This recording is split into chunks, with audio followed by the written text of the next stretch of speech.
Everybody for tuning in this evening. We've got a truly international audience. It's lovely you've spent some time in your busy evening to spend some time with us.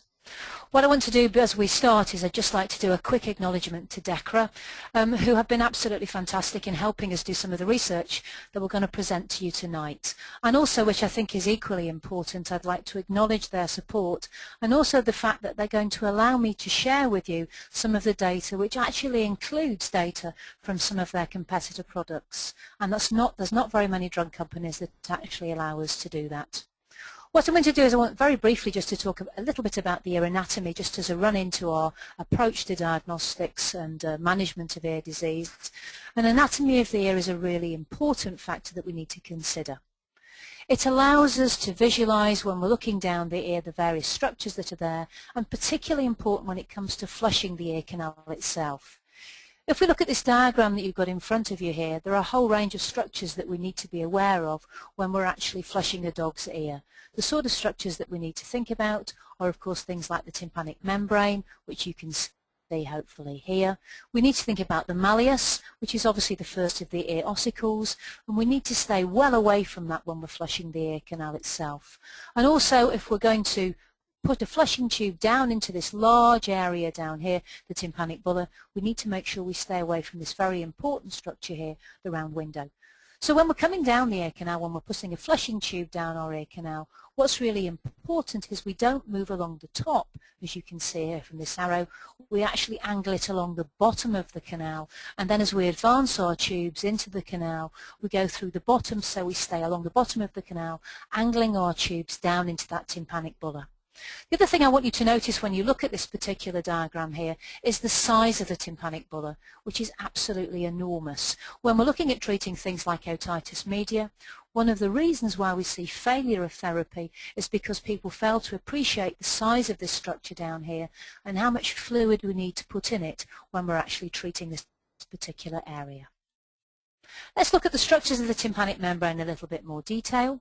These are taken courtesy of our video otoscope, and you can see here at the top the first structure that we need to get an appreciation of is the pars flaccida. This is this soft fleshy structure which we find in the upper quadrant, and this is where the vascular supply to the tympanic membrane is found. The other structure that we need to be aware of, which we've already shown you in the diagram before, is the manubrium here of the malleus, and we can see here the bottom of this angles down towards the nose. So this is actually going to be a right here. The other structure is the pars tensor, and the pars tensor is this sort of stretched piece of almost like greaseproof paper that has these lovely radiating strands, these striae miliaris along it.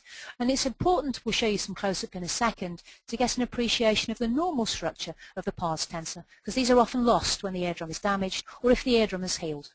And then the other structure which we'll talk a little bit about as we show you some more diagrams are these structures at the bottom here, which we're going to describe as the entry hairs. This is a little clump of dark brown hairs that we see at the bottom of the horizontal canal that give us an indication where the tympanic membrane is. They become a lot more important when we have damage to the tympanic membrane and the tympanic membrane is lost. Let's look at that in close-up, and you can see here this lovely diagram again, and you can see here those structures in a lot more detail. Let's put some labels on it just to give you an indication of the important structures we're looking at lying behind the different components. So at the top here we have our pars flaccida, and behind it in this position here we have our round window. If we look here, we have our pars tensor, and behind this here we have the promontory, and the promontory is that bony structure that lies over the top of the vestibular apparatus and the cochlea and is the area that contains the round window. So again, an important structure that we need to be avoiding.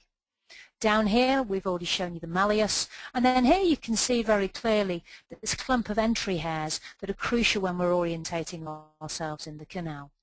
Let's show you that cut away in a cross-section, and you can see here, this is a post-mortem specimen, quite obviously. We've taken away part of the horizontal canal, you can see across here, but this is the promontory here, this is the malleus here, you can see, and then the cochlea here up in this top left-hand corner, very, very prominent indeed.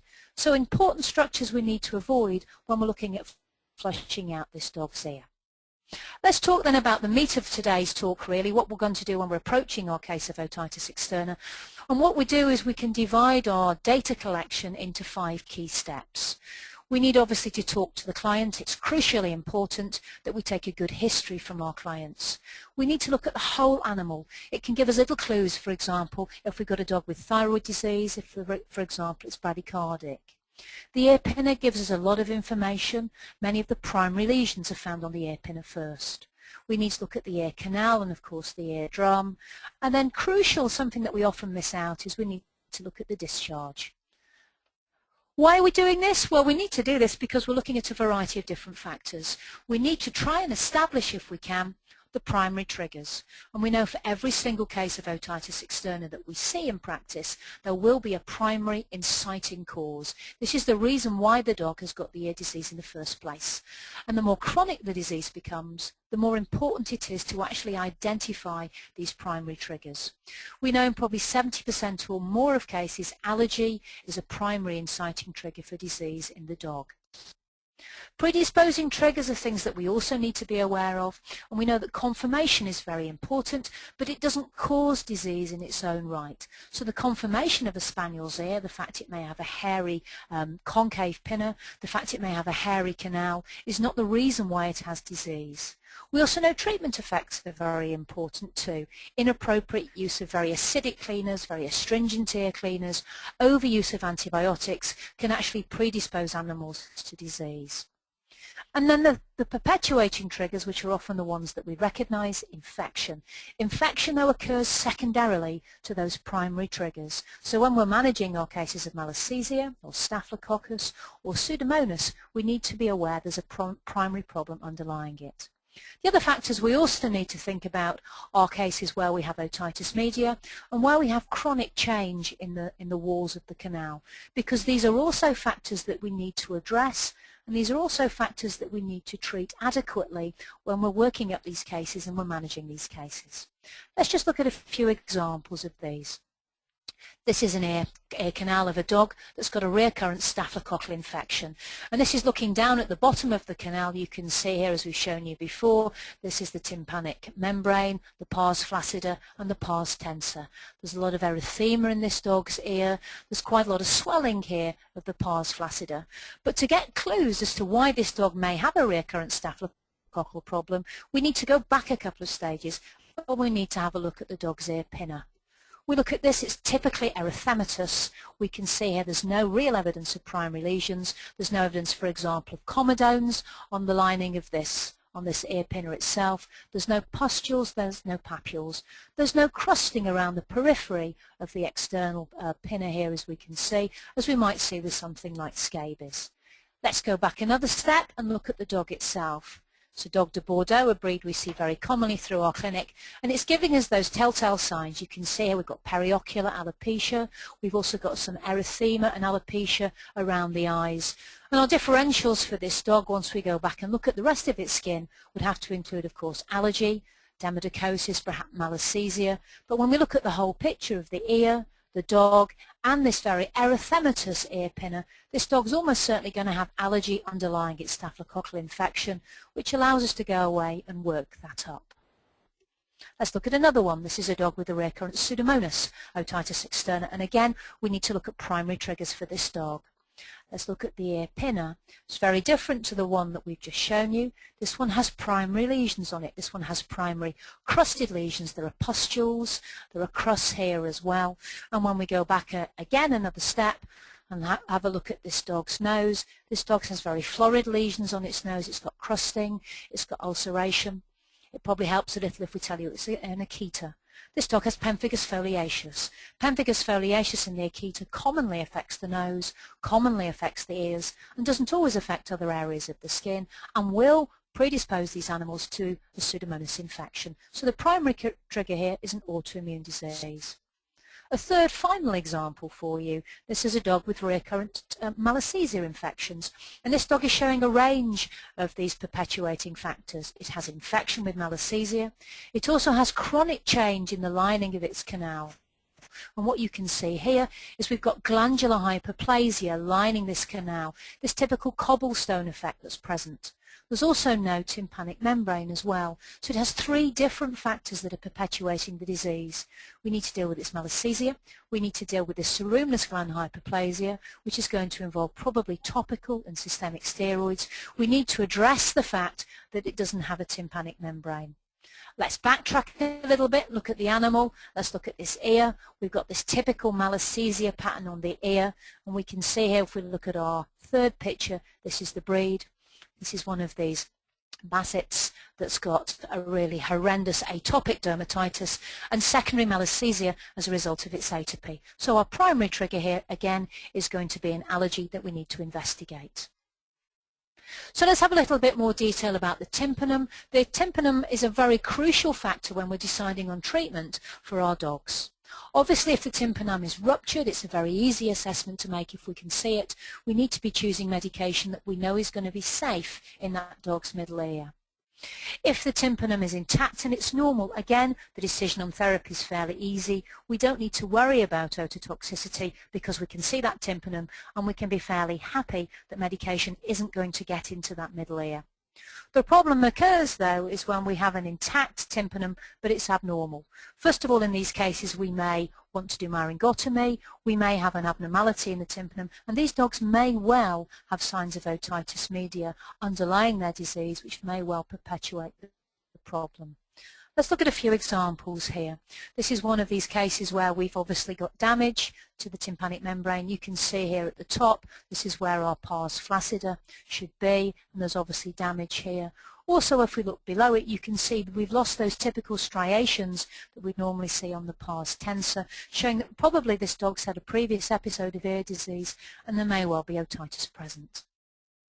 Look at this other example here. This is where those entry hairs really start to come into their own, and you can see this little clump of entry hairs here, and this here is where the tympanic membrane should have been. This in actual fact is not the tympanic membrane, this is actually this cochlear promontory with some hemorrhage overlying it. So this dog quite clearly has a ruptured tympanic membrane. The difficult one to assess is when the tympanum is intact but abnormal, and we know that there are a high percentage of cases who have intact tympanic membranes who actually have got otitis media. Let's look at a few examples of those. This is from a cat in actual fact which has had a previous episode of otitis media, and we can see here the tympanic membrane is healed, but quite obviously it's abnormal. It's lost many of the factors that we see associated with its normal architecture. This is a tympanic membrane from a Cavalier King Charles which has primary secretory otitis media. Here we can see the tympanic membrane again is abnormal. We can see the presence of material behind it, and this is bulging outwards as an indication of the fact we've got a mucus discharge in this dog's middle ear. Let's look at a final one. This is where the tympanic membrane has been sucked into the ear itself, and this is one of these situations where we've got negative pressure inside the tympanic bulla. The risk in these types of situations is that we can get adherence of the tympanic membrane to that cochlear promontory, which can create one of these cholistomas, these false middle ears, which can make management of these diseases very difficult. So let's very briefly just look at the discharge. I'm sure the experienced dermatologists and clinicians amongst you know how to take ear canal cytology. If you can, it's nice to take it down an otoscope. It's nice to do it so that the swab is protected from the upper levels of the horizontal canal where we may see contamination with commensals, and so to take that sample if we can from the vertical canal. We know that we can see characteristic colour changes when we look at the different types of wax that are present. Otitis, characteristically in things like young kittens, we'll see this dry coffee brown appearance. We can see this moist pale brown appearance to the appearance when we get with staph and strep and with Malassezia, often with only a slight smell associated with it. The sort of malodorous discharge that we get with Pseudomonas is one seen, never forgotten, very characteristic yellowy green discharge. Commonly it's a mucoid type of discharge that we see. And then the one that perhaps sometimes catches us out is very thick, dark brown discharge that we can see that's almost a chocolatey colour. This typically has very little in the way of a smell associated with it, and is the sort of discharge that we see associated with things like anaerobic infection, as well as keratinization disorders, endocrine disease such as thyroid disease, and sterile allergy, particularly in things like the cat. How do we take our cytology? We take our swab, and it's important that we examine both a stained and an unstained section. The unstained section obviously allows us to assess it for parasites, and it's crucially important that we don't just take a swab and send it off to the laboratory, because we will miss parasites if we just go straight for culture and sensitivity. We stain it with Diff Quick. Generally speaking, I only use the dark blue stain when I'm staining these samples. Then we'll rinse it off on the reverse side of the slide underneath the tap in the laboratory. Then we'll air dry it, and then we'll have a look at it. Always remember to take samples from both ears, of course, because they can be very, very different, as you can see here.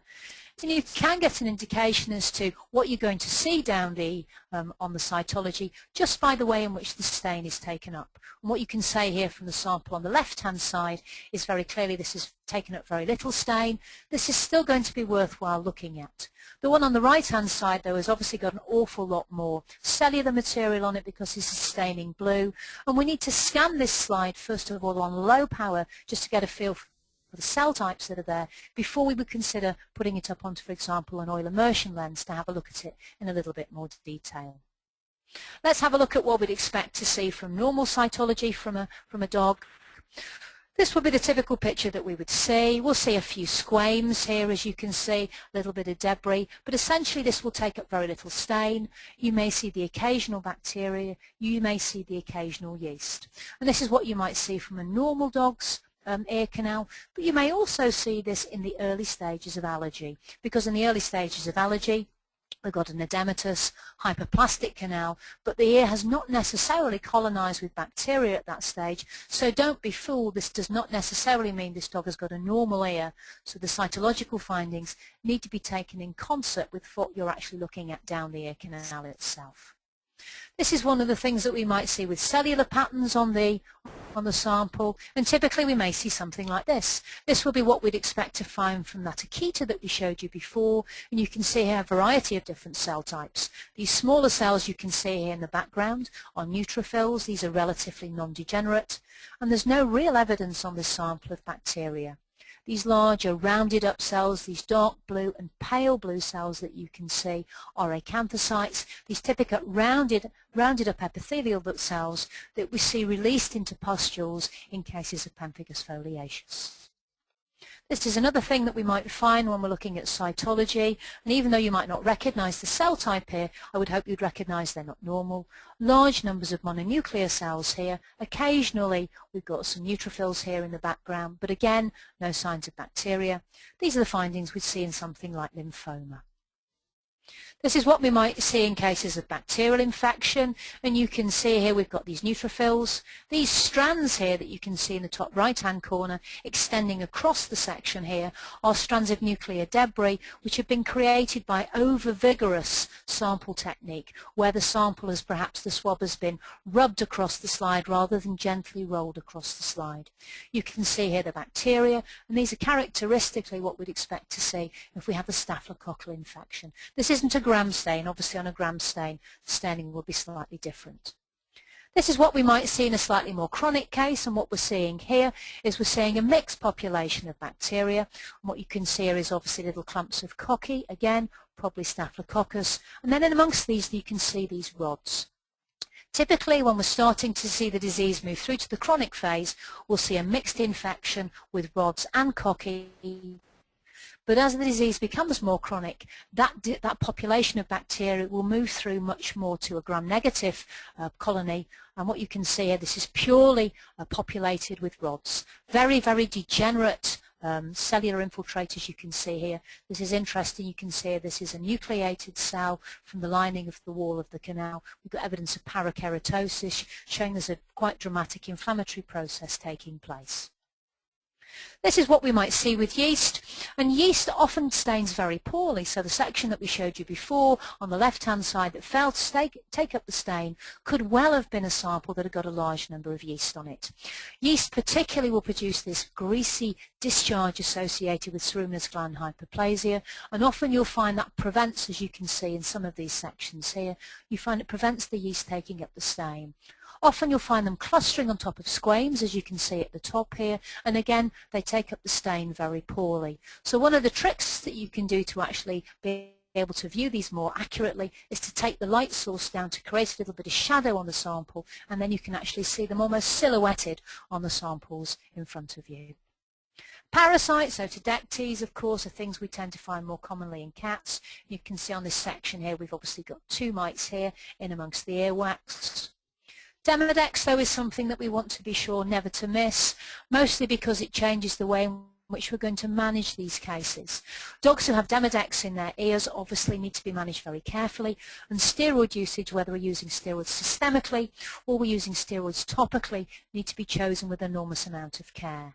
It's nice obviously to see a sample like this where it's very clear and there's no sign of wax around it, but often we don't see the mites as clearly as this. Often they can be hidden, as you can see here, and this is actually on a stain section. You can actually see the body of the mite here hidden behind wax and hidden behind some of this debris here.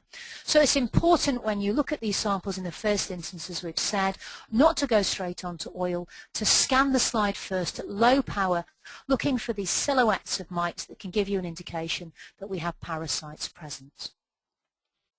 Let's talk in a little bit more detail now how we're actually going to treat these animals. And the first thing that we need to think about is how we're going to design our treatment plan. And we need first of all to select an appropriate cleaner. And I would say there are very few situations where I would not use a cleaner as part of my treatment plan. And that's one of the things we're going to talk a lot about tonight, because cleaning is crucially important to the successful management of any disease that we see in the ear. And also it's really crucially important when it looks at our maintenance plan. Our maintenance plan often involves different products to the ones that we're using in treatment, and every single case of otitis externa or otitis media that I see is minimally going to go home on appropriate cleaner for maintenance therapy. Often we're doing other things as well. We're doing management of their allergy, we're desensitizing vaccines, we may be managing underlying endocrine disease. Let's look in a little bit of detail about how we select our eardrops. And the sort of factors that we need to think about are the antibiotics that are in the drops. We need to be aware of what antibiotics each particular product contains. Does it have an antibiotic that deals with gram-positive infection and gram-negative infection? And for example, something like Canoral, which has got fusidic acid in, everybody accepts has got excellent gram-positive activity. But often people forget, for example, there's a second antibiotic in Canoral. It contains framicetin, which confers on it gram-negative activity. So again, this may be a potential product to use to treat gram-negative infections. You also need to decide if it's going to be used once daily, and that may depend on the steroid that's in it, or may depend on the antibiotic. For example, fluoroquinolones can be used once a day. We may use aminoglycosides twice a day. We need to know if the active constituents are active in pus, and things like polymyxin is an excellent antibiotic, but the ear, if not clean, if there's pus present inside that ear, it's very inactive. Aminoglycosides are also sensitive to pus, and fluoroquinolones to a lesser degree are also sensitive. There's only one antibiotic which has any activity in pus, and that's fusidic acid, but even that is going to work better if the ear is clean. Many antibiotics are pH sensitive, and that's one of the factors we're going to talk about when we're choosing cleaners. If we're using an acidic ear cleaner, we need to be sure that it's not going to inactivate our antibiotic. Fluoroquinolones and aminoglycosides are very sensitive, I should say, to low pHs. We need to think about what anti-yeast drug we're using, and we need to look at the different imidazoles, which are probably the best drug to use to treat yeast infection, and the different potencies. We know, for example, posiconazole is far more potent than something like clotrimazole, and we need to decide on which product is going to be most appropriate. We need to look at the potency of the steroid. We need to be aware that some of the more potent steroids like dexamethasone and betamethasone may potentially, if they're used over long periods, be absorbed systemically.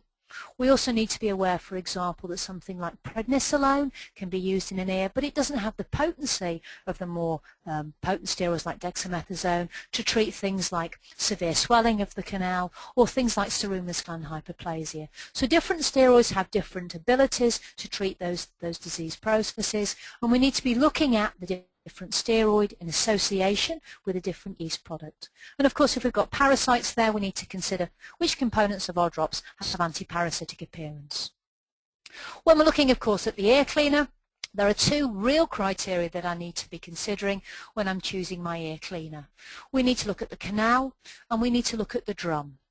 And when we're looking at the canal, we need to assess what the canal is like, whether there's hyperplastic change, and whether we've got a waxy discharge or whether we've got a more purulent discharge. And certainly I would use a completely different ear cleaner if I've got a thick, waxy Pseudomonas discharge than if I've got the discharge that we might see, for example, in a Pseudomonas infection, where we've got a lot of pus, a lot of mucus. In those situations, I'm wanting to use a water-based flush because we know the water in the flush is going to break up that discharge and actually allow the active ingredients, the antibiotics that we're going to add, to actually have more benefit. The appearance of the eardrum is crucially important as well. If we can see the eardrum, we've already said ototoxicity is not a problem, but if we can't see the eardrum or it's ruptured, then the product has got the potential to cause ototoxicity, and that again starts to influence the sort of products that we're going to use. I'm going to talk about the potential ototoxic potential of some of the drugs that we're going to use later on. And then the other thing which goes back to the fact that we were talking about before is the ability of these ear products to be compatible with each other. So if we're using an ear cleaner that's got a low pH, we need to be aware that that may not be compatible with some of the drops that we're going to use. This is an area that we're very interested in, and I think is an area we're going to explore in more detail, compatibility of products. There's only one study that's been done so far, which was actually done, I think, by Leo before they became Vetex and before they became Dechra, looking at clean oral associated with can oral. And this, I think, is a really nice study because it shows that you can use clean oral and follow it up with can oral, and you don't get any reduction in the effectiveness of the can oral. This is one of the, this is the way that the methodology of this has been done. Basically, we have agar plates with pathogens in the agar plate. Can oral is put into the plate initially, and we're looking at the zone of inhibition around it with can oral, clean oral, and then a combination of the two. It'd be nice to follow this up with some studies looking at the combinations of different cleaners to see if we do get synergistic effects with different products, or to see if we get antagonistic effects with some of the products, which I'm sure we do. So I'd love to say to you all that clean oral, which is now available in this lovely new bottle, is the best thing since sliced bread, and I'd love to say to you that it is a product that will fulfill all your needs. But sadly it's not true. It's an exceptionally good cleaner, but it doesn't tick all the boxes when we're selecting the ear cleaners that we want. It's, for example, not safe in the middle ear, and I'm sure Dechra would not want you to think it's anything but unsafe in the middle ear. So what I want you to learn from tonight, hopefully, is the flexibility to select products on what you need and how you're going to use them. Let's look at Malassezia first of all, and let's look at how we might select an ear product for use in Malassezia. The typical appearance of the ear canal in Malassezia, we've already said, this thick ceruminous discharge that's present. We know, for example, that ulceration is uncommon.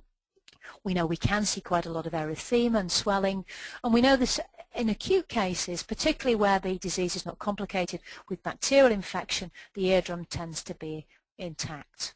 We also know we can see this glandular hyperplasia as a result of chronic disease.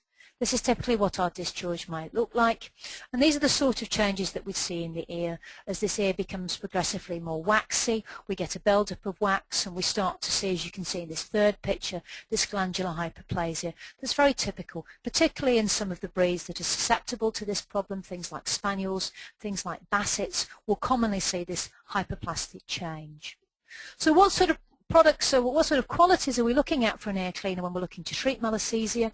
Well, it's nice if it's got drying effects, because we know that Malassezia produces these hydrophilic proteins which add to the inflammatory process. A cerumolytic property is particularly useful with this thick waxy discharge. It's nice if it can reduce the pH, because reduction of pH helps to reduce the inflammatory process that causes this increase in humidity and the increase in pH that's supposed to promote growth. And of course it's nice if the ear cleaner actually has got good anti-yeast effects as well. Let's have a look at some of those ear cleaners and see which ones we might want to select. And what I want you to consider, of course, is that you don't have to just use one ear cleaner.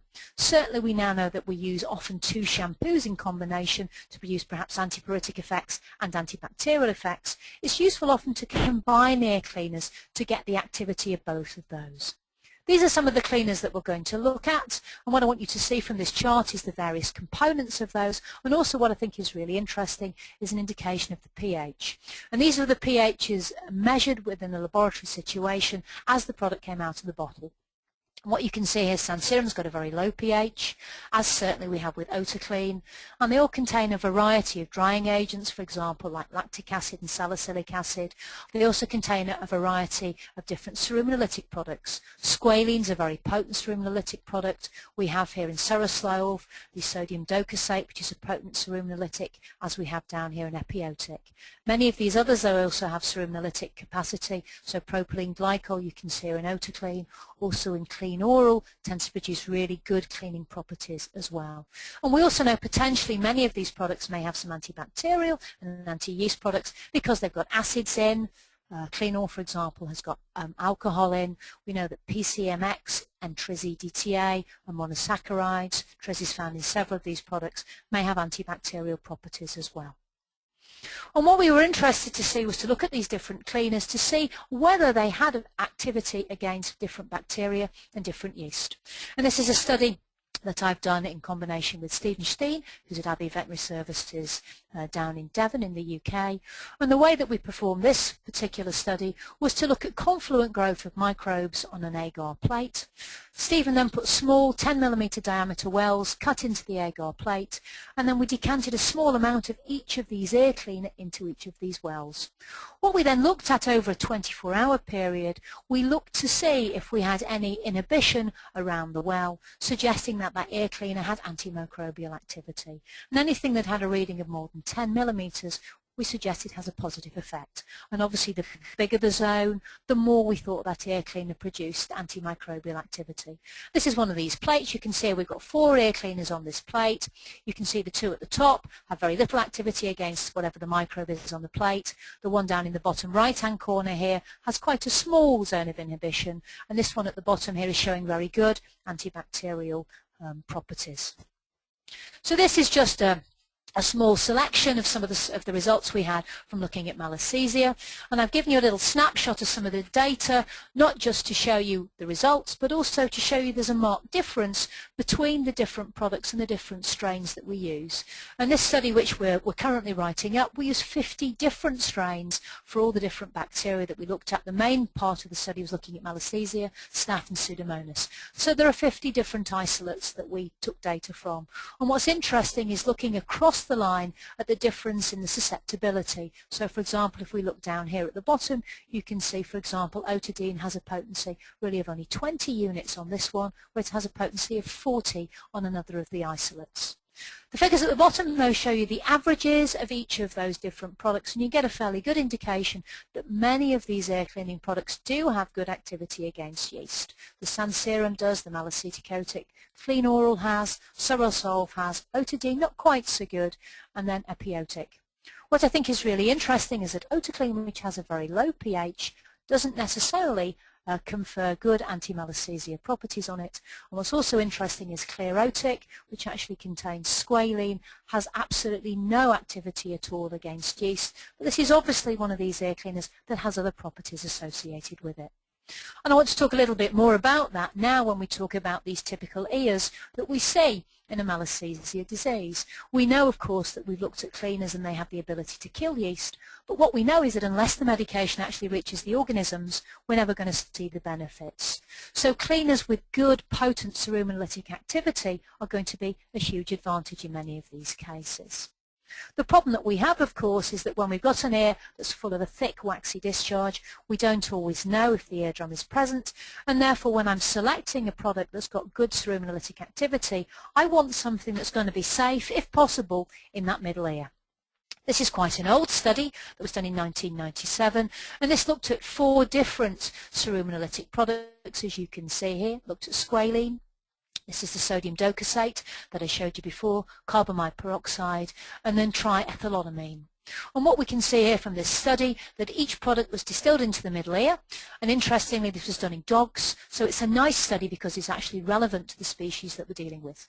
They followed up with neurological and Bayer assessment, so hearing tests and neurological assessment weekly for 4 weeks after that. And the animals were then sacrificed and the 2 ears were examined. And what they found was that the only ear that showed no signs of neurological or morphological damage was the one that was used with squalene.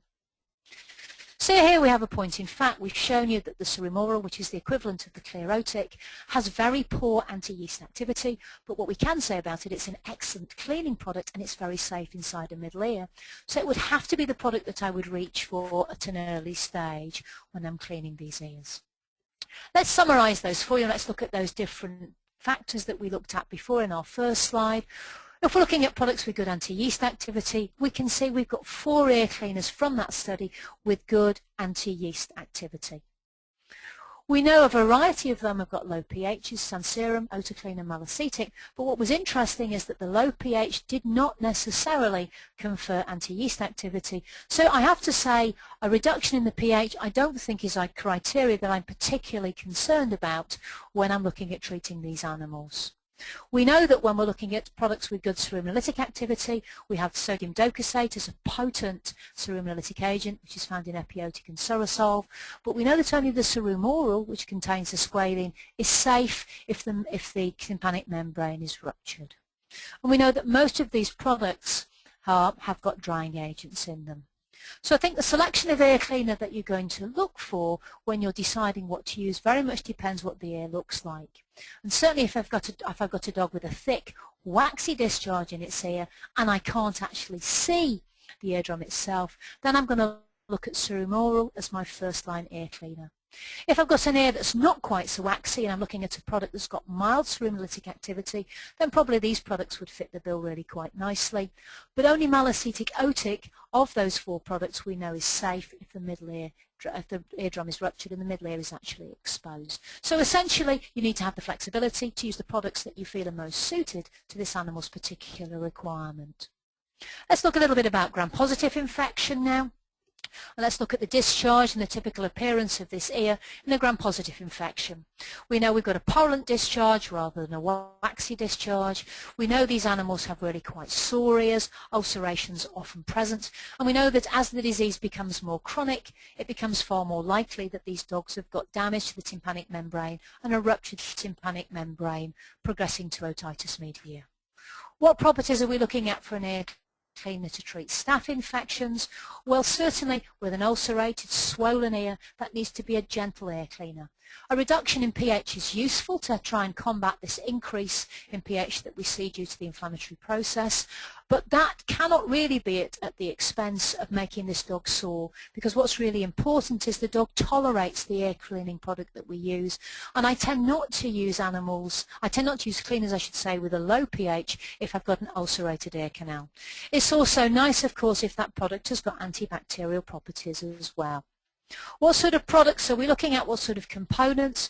Well, we know that acids within the flushing solution confer really good antibacterial properties. If we go back to the slide we showed you before, many of those different cleaners have got acids in them.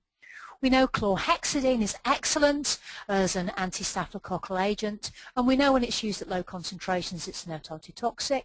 We know it's good at reducing granulation, tissue formation, and we know that when it's combined with Trizi-DTA, that also the Trizi-DTA potentiates its activity.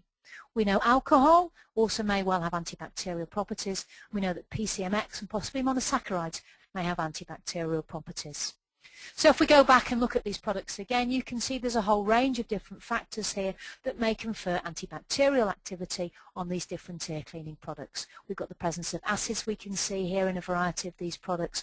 We have the isopropyl alcohol in clean oral, the Trizi-DTA in 3 of these products here, and also the things like monosaccharides and PCMX. The otidine here we don't have in the UK, I should say. The otidine, which is a chlorhexidine Trizi-DTA product, is actually available in the rest of Europe. But we have in the UK Triz-Chlor, which is a Triz-chlorhexidine flush, which contains identical components. It's just not licensed as an ear cleaner in the UK.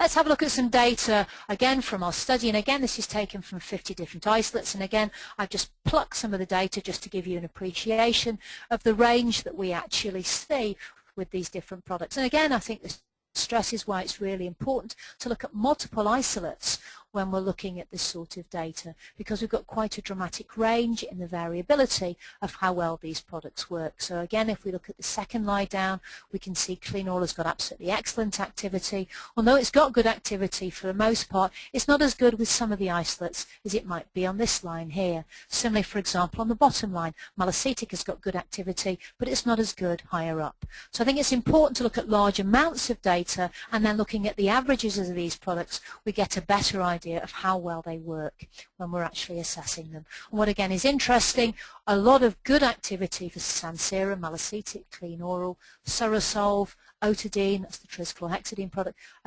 Otaclean is set again tends to perform very poorly, which again I find interesting because it has got a very low pH. You'd expect it to have some antibacterial properties.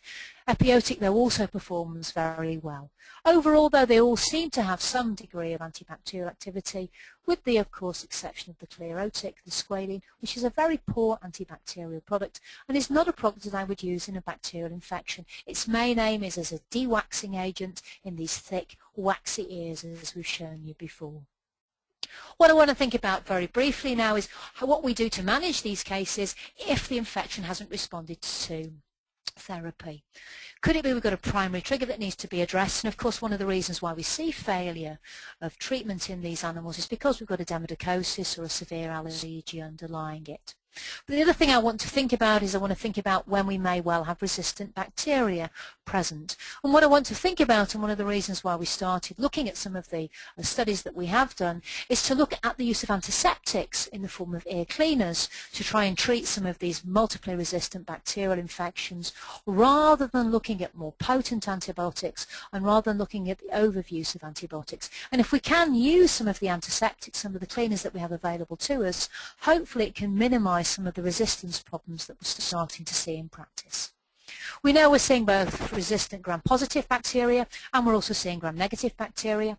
We know methicillin-resistant Staph aureus and Staph pseudointermedius are becoming frequent findings in our clinic.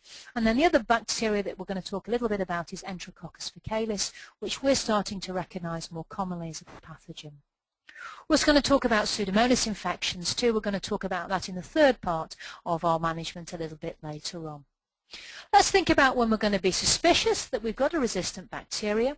We can be suspicious if we have cytological findings that are consistent with the resistant bacteria, where the bacteria has failed to respond to rational therapy, or where there's been a history of chronic antibiotic usage. Let's talk first of all about cytological findings. We've shown you this section before. This is a section obviously of Staphylococcus, and of course when we look at this we know it's gram-positive bacteria. If there's a gram stain on it we know it's staph, but what we can't tell excuse me, is whether this is a methicillin-resistant staph purely on the basis of the sample that we're looking at. Cytologically, though, if we see this sort of sample, we know this is almost certainly going to be a Pseudomonas infection, and we can tell cytologically that this is a bacteria that's going to need more careful management. If we look at these two sections, though, these are both gram-positive bacteria.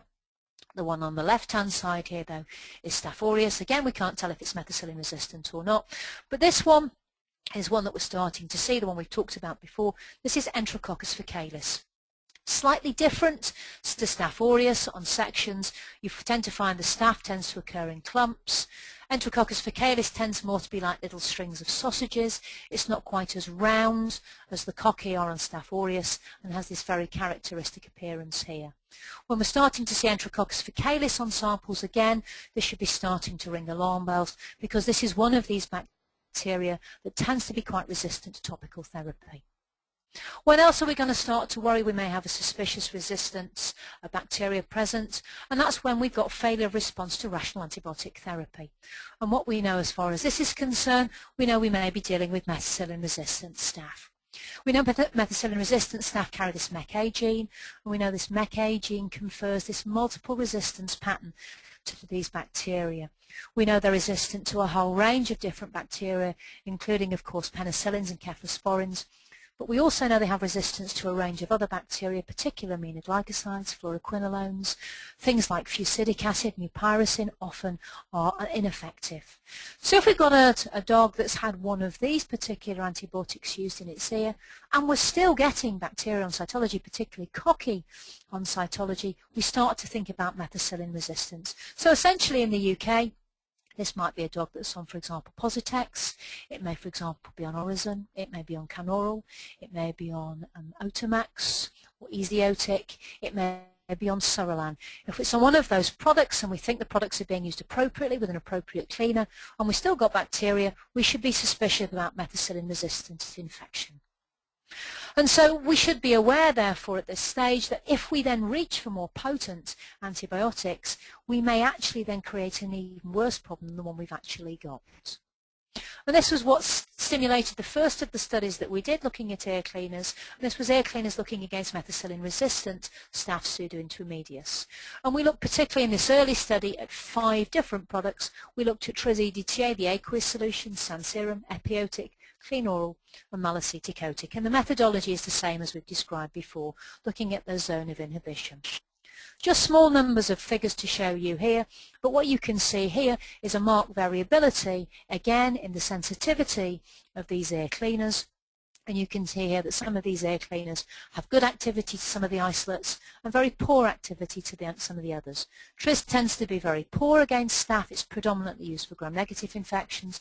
But the other 4 ear cleaners all had some activity. But what you can see here is the Malassezia Otic, which is the acetic acid product, had excellent activity against these methicillin-resistant infections, suggesting it may be something that we can use in these resistant infections before we reach for these more potent antibiotics. And certainly this is something I think that's got potential for a diagnostic test in a laboratory situation. Certainly I know it's something that Stephen's starting to develop at Abbey in Devon. He's starting to look at putting up bacteria against ear cleaners to give us more of a range of products to treat our infections with.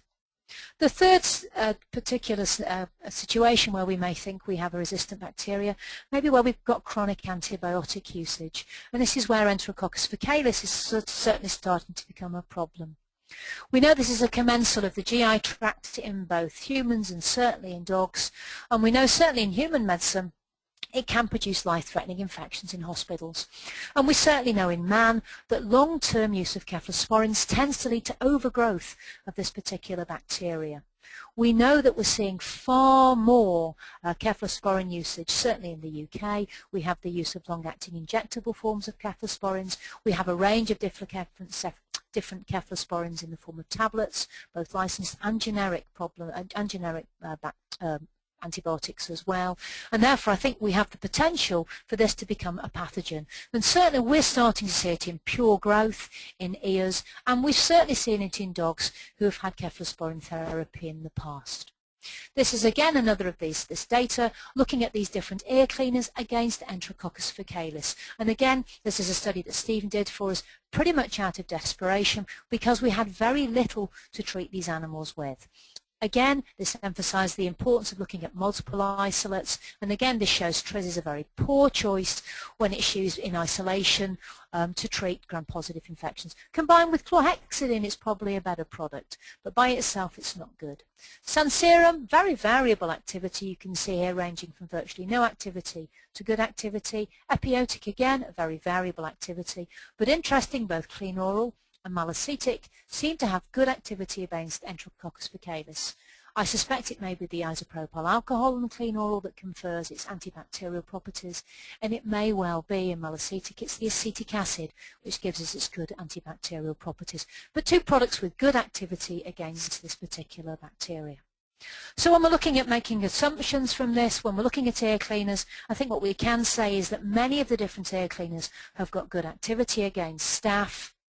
And we do know that they've got the potential to treat some of these multiply resistant infections. Interestingly, in the same way we found this with Malassezia, anti-staphylococcal activity does not seem to be pH dependent, certainly in our data. And the other factor that we perhaps should consider is if we're going to use long-term cephalosporins in some of our patients, if for example we have a dog we're going to put on long-term cephalosporins because it's got a deep pyoderma, it's got long-standing dermatocosis, we should perhaps use a protective ear cleaner in these animals to prevent colonization of the ears with Enterococcus faecalis.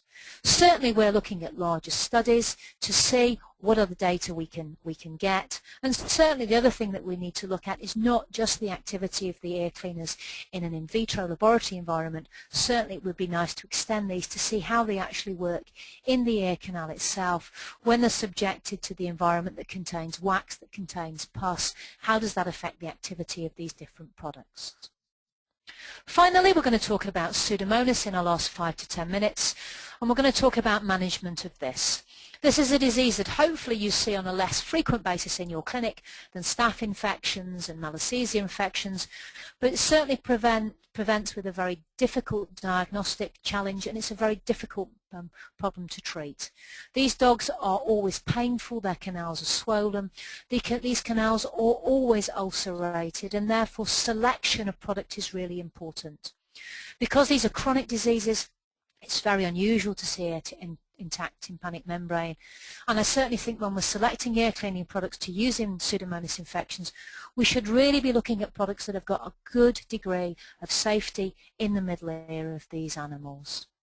So this is typically what we might be faced with, one of these horrible malodorous ears that we typically see in a spaniel.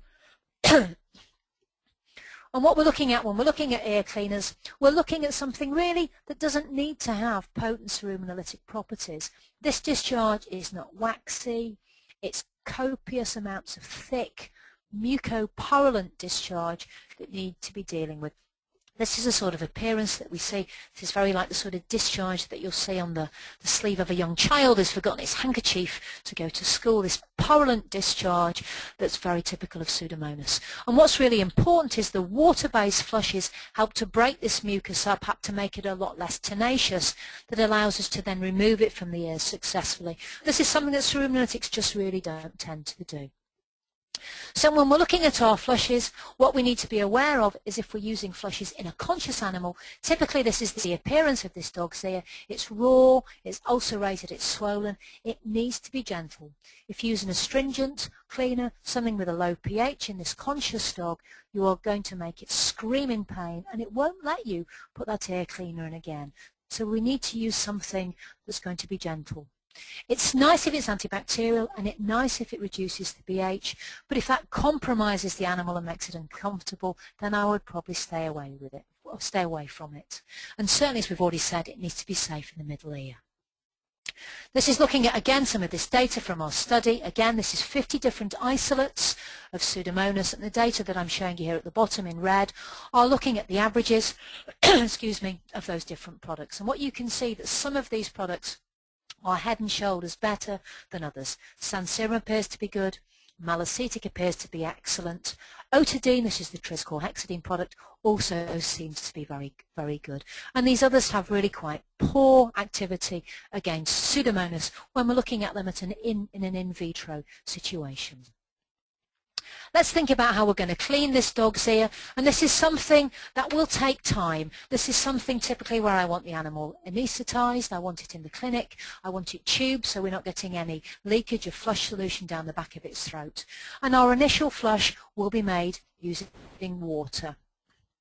My nurses have access to all sorts of different forms of equipment. They have access to one of these very clever types of flushes. They also have the MedRx flush. This is an irrigator. But what they tend to go back to time and time again is they tend to go back to a good old syringe, and they tend to go back to a urinary catheter.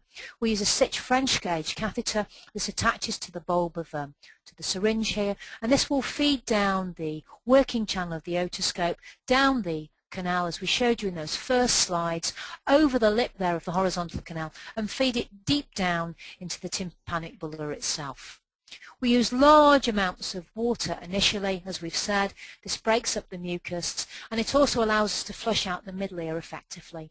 And it's one of the most common reasons why we see failure of therapy in Pseudomonas is where we fail to flush this middle ear, where we have mucus, we have bacteria trapped inside that middle ear. That can then act as an ascending infection for future episodes of otitis. So getting this ear canal clean and getting the bulla clean is very important, and that can take a long time. It can take an hour.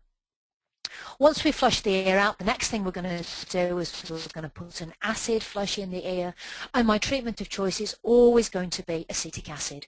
We know 2% acetic acid, which is vinegar diluted down 50-50, is lethal to Pseudomonas within 1 minute. We also know it's a very safe choice within this dog's ear. We tend not to use acetic acid, we tend to use this product. This is the Malassezia Flush, which is a 2% acetic acid and boric acid.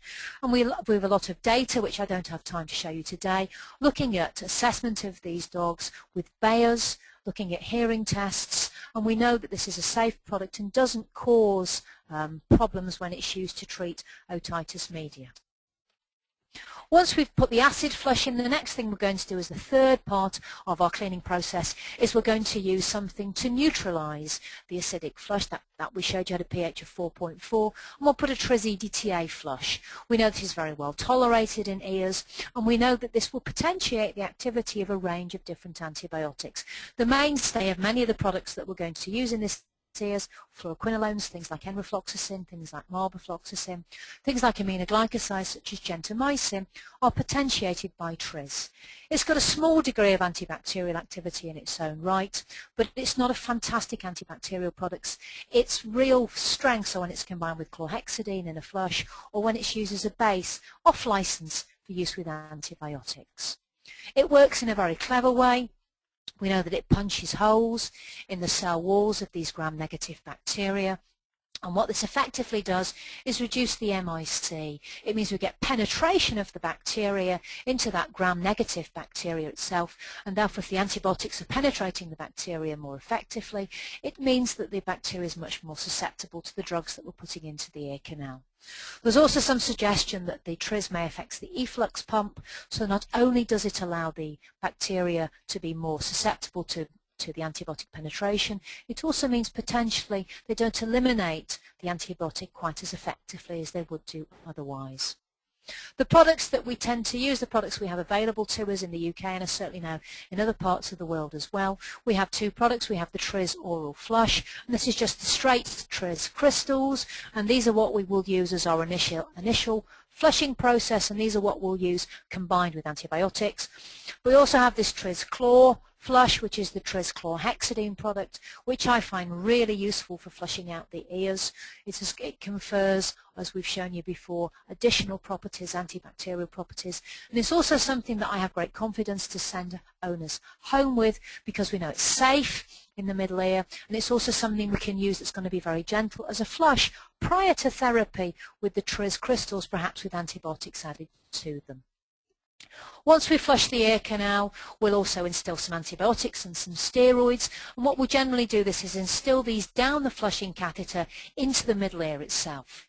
The advantage of the middle ear is that it will retain those drugs for us in the same way that it has the disadvantage of retaining the mucus and the bacteria. Once we've got that tympanic bulla flushed out adequately, once our flushing solution is coming out clean, adding antibiotics and steroids into that tympanic bulla, it will be retained in that area to continue to treat the dog, so that when we're adding products into the dog's ear, we're essentially topping up the tympanic bulla with antibiotics and steroids. So putting it into the bulla at this stage I think is very important. I tend to use dexamethasone when I'm putting drugs in. We use aqueous solution of injectable dexamethasone. There's a whole range of products that you might select. And this has the advantages that it takes down the inflammation in the canal. It also helps to reduce the amount of exudation from the canal and from the bulla. And of course it also helps counteract the irritation that we've created by putting that acidic ear cleaner into the canal itself. Empirically, my first-line antibiotics that we would perhaps use whilst I'm waiting for my cultures to come back from this dog's ear would be fluoroquinolones, enrofloxacin, marbofloxacin, and we would only use veterinary eardrops containing these types of products if we can see a normal eardrum, which we said is very, very unusual. So essentially we're using these injectable formulations off license, and we'll usually use these initially into the ear in their diluted formulation out of the bottle, and then we'll send these home with clients mixed with EDTA. Before we wake the dog up, we'll always give intravenous glucocorticoids. We'll tend to use an anti-inflammatory dose of dexamethasone, and this means the dog wakes up comfortable. It means it wakes up without a head tilt. It means it wakes up without screaming. It counteracts the inflammatory process that we've created by our flushing. What we'll tend to send the dog home on is we'll tend to send them home on the flush solution, as we've said. This is the trischlorhexidine product. If we're in the UK, that will be the trischlor. It may be Otidine if you're on the continent. We use an appropriate antibiotic topically. We'll talk a bit more about that in a second. And then we'll use optional glucocorticoids. I very much am determined by the particular case as to what we'll do. Often I'll use dexamethasone topically, and occasionally I'll use systemic prednisolone, but it depends on the quality of the canal, and it depends really on the animal's immune status. In some of these dogs I won't add steroids into my treatment regime until I'm happy I've got them on an appropriate antibiotic combination, and I'm happy that I'm starting to see a response. When we're looking at fluoroquinolones, there's a whole range of different recipes that you'll see in the literature. One of the recipes that we use is we use the tris crystals. We'll make those up with water under the instructions that are on the bottle, adding, I think it's 180 ml of water.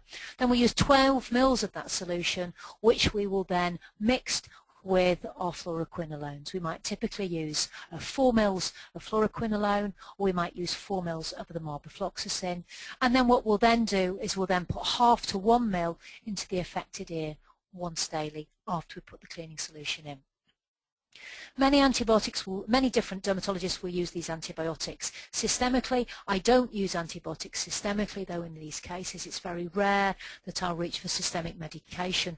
We essentially treat these dogs as if they've got an abscess on the side of the face, and essentially flushing is crucially important, and topical application of antibiotics is the way that we tend to manage them.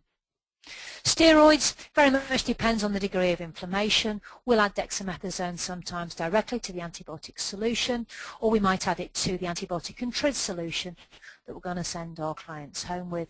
And again, the amount of steroid that we use depends on the individual case. Typically that might be anything from 2 to 4 ml.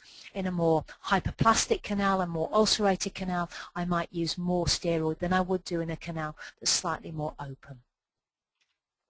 Systemic glucocorticoids obviously have huge advantages when we're managing these cases. They will help to open the canal up.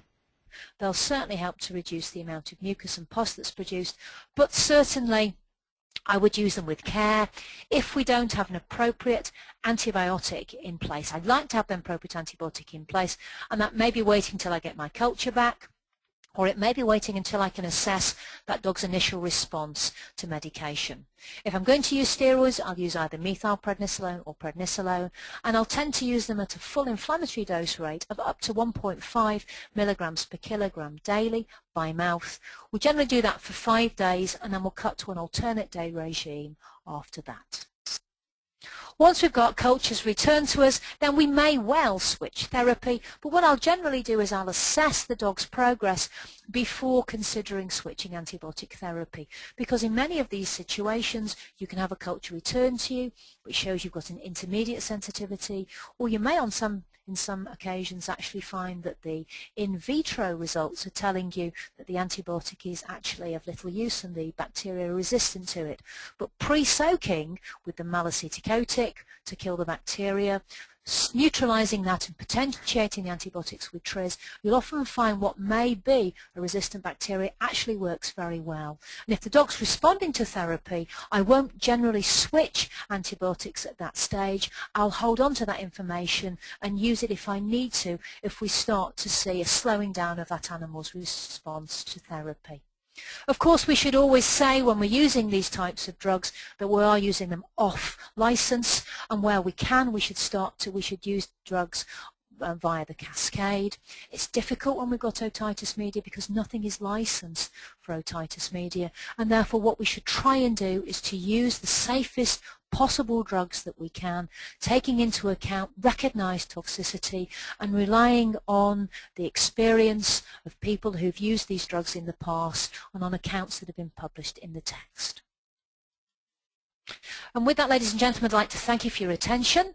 Sorry we've run over a little bit. I hope that's okay with everybody. I'm very happy to take questions if anybody wants to pick up on any of the points that we've made during our presentation today. Thank you very much. On behalf of us all, I'd like to thank Sue very much for an excellent and very practical talk. We do have time for a few questions, and our first question tonight relates to the anatomy, Sue. And we did have a question come in sort of very soon at the start, and it was a question about tympanic membranes and opacity of the tympanic membranes. And the question was, do 70% of cases that actually have opaque tympanic membranes actually have otitis media? If the tympanic Thank you, Anya. If the tympanic membrane is abnormal, then certainly I think you should consider that this dog may have otitis media, and in those situations I would certainly perform a myringotomy. I like to see a nice healthy tympanic membrane when I look down that dog's ear, and often we're looking down a dog's ear, of course, because it's got a previous history of otitis externa, and again, if they've got a previous history, again I would be suspicious that we may have a previous episode there. So yes, if I've got a dog that's got an opaque tympanic membrane, I would be highly suspicious that that dog may have problems in its middle ear. Okay, thank you, Sue. Our next question is, should we be removing hair from very hairy ear canals? Inevitably, we always get that question when we do lectures on otitis externa, and I think you can probably divide dermatologists straight down the middle on their opinion as far as removal of hair is concerned. Certainly when we're plucking hair, we are going to traumatize the lining of the canal of a dog's ear, and it may well be that if we've got a dog who's got perhaps low-grade ear disease and we pluck aggressively, we could perhaps traumatize the ear, open up the follicles and actually create a disease process. So I think if I'm going to pluck dogs' ears, I would do it carefully, I would do it gently, and I would probably not do it on a very regular basis. I would probably encourage owners to clean regularly rather than actually pluck regularly, because unless that ear canal is very thick with hair, I think dogs tolerate quite a lot of hair inside their ears without developing disease. There are lots and lots of Cocker Spaniels walking around with very hairy ear canals who don't have any sign of disease at all. Okay, that's great. Thank you, Sue. We've actually got a question here. How long does it take for the tympanic membrane to heal? Thank you. It very much depends really on how chronic the damage is. Some tympanic membranes sadly will not heal, particularly if you've got damage to the pars flaccida, which is the blood supply at the top of the tympanic membrane. But if the pars flaccida is intact and we've just basically got damage perhaps to the pars tensor, that can heal in as little as 3 weeks. Okay, thank you. One of the questions that came in was, how common is MRSA resistance in dogs? Now, it specifically did say MRSA, but I wondered if you could give us an idea of how often you see cases of both MRSA and MRSP. Okay, you have to remember that I'm a referral clinician and I'm seeing second opinion cases only, but certainly we see MRSP very, very frequently indeed. I wouldn't say we see a case a day, but we certainly see several cases a week. MRSA we tend to see far less frequently than we see MRSA nowadays, and as a general rule I think most of the microbiologists would tend to agree in the UK that MRSP tends to be much more resistant than MRSA. MRSA is often sensitive to fusidic acid, whereas MRSP often is insensitive to fusidic acid, and often if we have MRSA we see sensitivity to potentiated sulfonamides, we see sensitivity to things like clindamycin. Generally with MRSP we do not see that. Typically the cases that we see are dogs who have had long courses of antibiotics. They've had long courses of antibiotics where the primary trigger has not been dealt with and where that animal has had recurrent bouts of problems. And often these are animals who've had a lot of steroid therapy, and often they're animals who've had immunosuppressive or potent anti-inflammatory treatment, I should perhaps say, with things like atopica, without addressing the otitis externa that's present. It is a disease that is becoming much more of a problem in the UK. I'm sure other parts of Europe would see it. Certainly my experience of Scandinavia is they're very much more careful with antibiotics than we are in the UK, and I think it's much less common in Scandinavia than it certainly is in the UK, but it's very definitely a common problem that we see in our clinic. Okay, I've got another question sort of specifically for you in your clinic, and one of the audience tonight has asked if you sort of on first presentation of an ear case in your clinic, do you often anaesthetize these patients to examine the horizontal ear canal and the tympanic membrane when you see them? Again, it depends on the case. Many of the dogs that we see coming to us are dogs with recurrent otitis externa. So if I'm looking at a dog who's got recurrent otitis externa, what I'm looking at is not just its ear, I'm looking at what's causing the ear problem. So many of these cases we're going to have these animals in because we're going to be doing allergy testing, we're going to be doing endocrine bloods. So what we'll do is we'll examine the ear as part of our overall examination process. I would always admit a dog, anaesthetize and examine it if it's got a Pseudomonas infection, but I certainly think if you've got an animal that's coming to you where the client perhaps doesn't want to embark on a long investigation of allergy, but where they're happy to accept they've got an allergy and they're prepared to accept chronic treatment of this animal, perhaps with topical steroids or with topical ear cleaners, then I wouldn't necessarily knock a dog out and look at its ear for just perhaps a staph infection or a Malassezia infection. I certainly think there's a strong argument to suggest if you've got a very malleable dog, a very compliant dog, you can examine that animal very adequately in the consult room, do cytology in a conscious dog and prescribe with some confidence without having to anaesthetize it. Okay, great. We've got a question as to what would be the best ear cleaner for ulcerated ears? Okay, if I've got a dog with an ulcerated ear, I want something really very gentle indeed. And I have to say, if we're looking at a dog that's got infection, then I would probably look at the Tris flush that we talked about, the Tris chlorhexidine flush, because we know that's got antibacterial properties and is a good cleansing agent.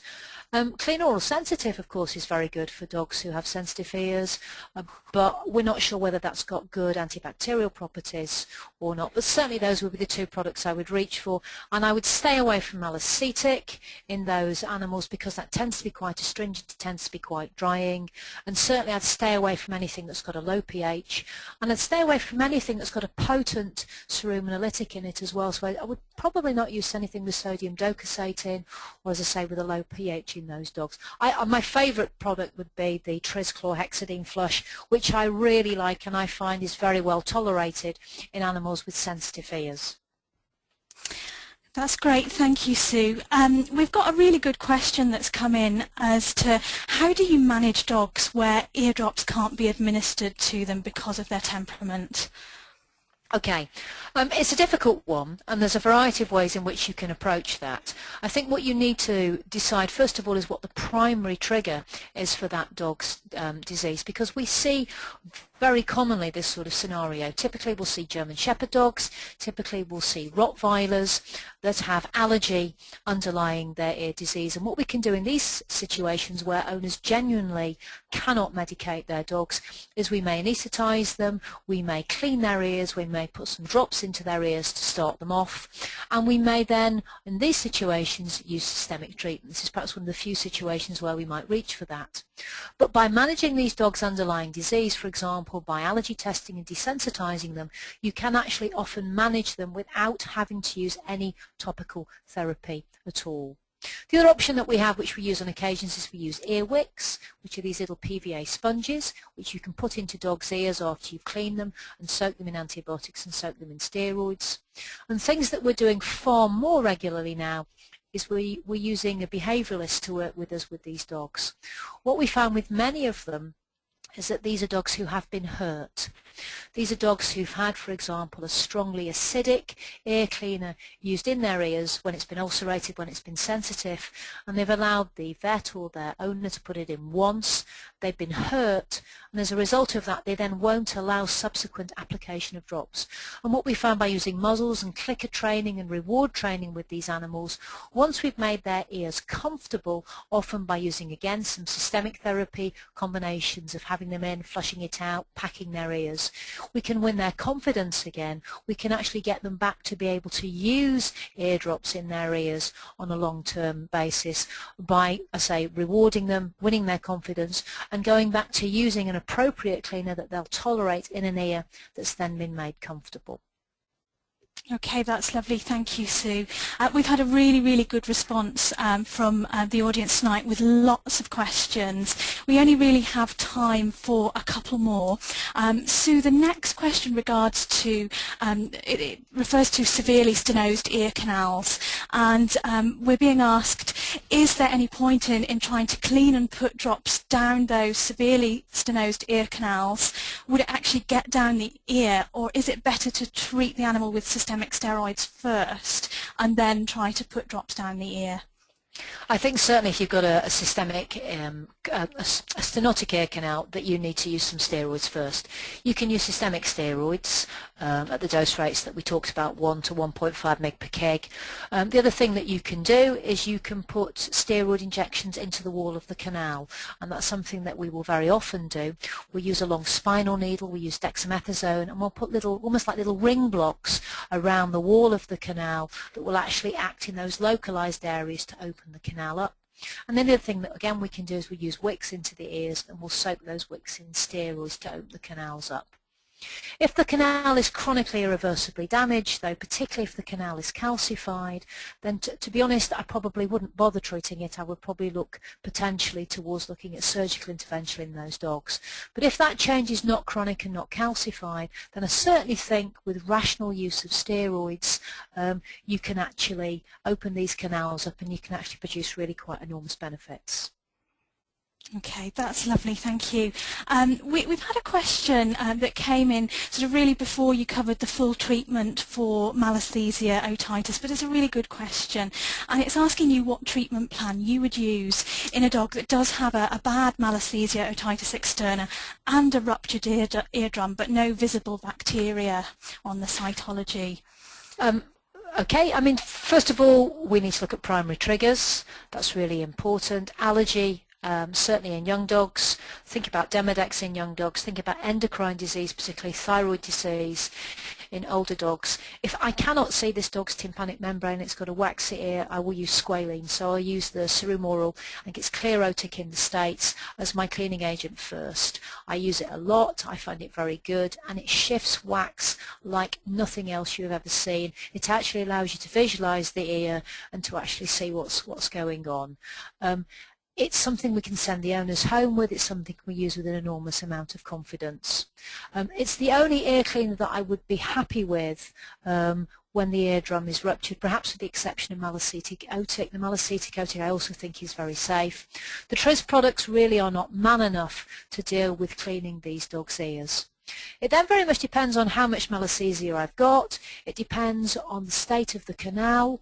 It depends whether that animal's got a concurrent Malassezia hypersensitivity or not, because often we'll measure Malassezia antibodies on these animals as to what product I would follow that up with. If I've got a lot of Malassezia, if I've got a dog with high antibody levels of Malassezia, then I would probably use a more potent anti-yeast drug. I would want to use posiconazole rather than miconazole or clotrimazole. And if I've got a dog that's got a narrow ear canal that's producing a lot of wax, I'll also want to use a potent steroid, because although I'm cleaning this dog's ear with an effective cerumolytic agent, I want something that's going to shrink those ceruminous glands down, that's going to reduce the amount of wax that's being produced. So I want a potent steroid into that dog's ear. So certainly I'd want dexamethasone, betamethasone or mometazone into that dog's ear in my topical agents. But that answers that one. Okay. It does. Thank you very much. Very comprehensive answer. One last question for you, just regarding, it's a general question, there's no specific diseases mentioned in this one, but how often and how much ear cleaner are you applying when you're actually cleaning the ears? Obviously that is going to vary from situation to situation, but are you filling up the ear canal with the cleaner, or are you putting in a certain number of drops when you clean out? I think it depends really on the case, but generally speaking, we will tell the clients to flood the ear. So what I want is when they're putting the cleaner into the ear, I want it to be coming out of the top of the ear canal itself. I think if you say vagaries such as use a good squeeze or apply a small amount, then owners tend to use their own judgment, and often their own judgment is based on how much the ear cleaner cost and how much they've got left in the bottle. And the amount that they use tends to reduce exponentially the further they move into treatment and the less cleaner they've got left. So I like to flood the ear canal when they use it, then gently massage the ear canal, leave it to soak for a few minutes to let it have its activity, whether that's antibacterial or serum-lytic activity, and then wipe out the excess on a piece of cotton wool. Okay, that's great, thank you. That's sort of a really practical response for people. We've had an awful lot of questions tonight, and I would like to thank everybody who has submitted those questions. We haven't had time to answer every single one of those tonight, but on behalf of us all, I would like to thank Sue for an excellent and a very practical talk. So thank you again, Sue, for a really good talk, and thank you for answering all those questions, and thank you to everybody that has joined us this evening. And can I just add, Anya, if anybody does need any advice on cases, then of course the Dechra helpline is there. Please feel free to contact it, and if Dechra can't answer it, then they usually phone me, so I'm happy to chip in if it's useful. And of course you can contact us through email too, so please, we love answering questions on scabby dogs and greasy ears. Thank you. Thank you, Anya. No problem. Thank you, Sue. This webinar has been recorded and it will be accessible on the Dechra Academy pages of the website. I hope you have enjoyed the presentation this evening, and we're now about to close the webinar. So thank you very much and good night.